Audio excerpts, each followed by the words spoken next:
Недавно в штате Техас, США, произошел чудовищный случай. Во двор обычной местной семьи без стука прошел незнакомец, который потом избил гаечным ключом питомцев владельца. Хорошо, хоть животные все же испугали незваного гостя и заставили его ретироваться. Когда возмущенный владелец дома обратился в полицию и узнал, по какому праву к нему вломился загадочный преступник, дело приняло совсем уж неожиданный поворот. Теперь мужчина определенно будет требовать с нарушителей приличных размеров компенсацию. Камеры слежения показывают, что незнакомец в спецовке вышел из пикапа и, даже не постучав, сразу же направился во двор несчастной семьи. Как оказалось позже, преступник был работником местной газовой компании, который должен был отключить хозяев от трубы за неуплату. Когда незваный гость очутился внутри, его мигом учуяли собаки. Вейнморские легавые заинтересовались неизвестным запахом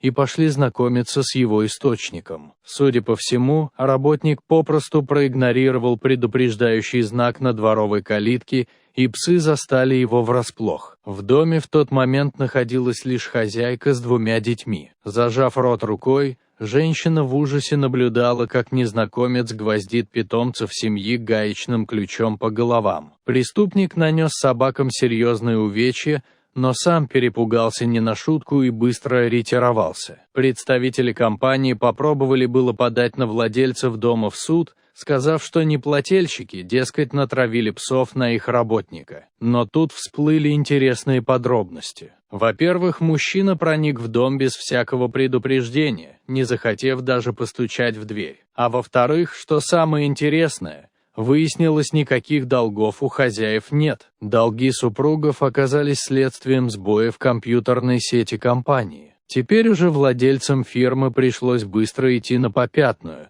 тем более что псы серьезно пострадали. Ветеринары диагностировали у обоих питомцев сотрясение мозга. К тому же служащий компании выбил одной из собак зуб.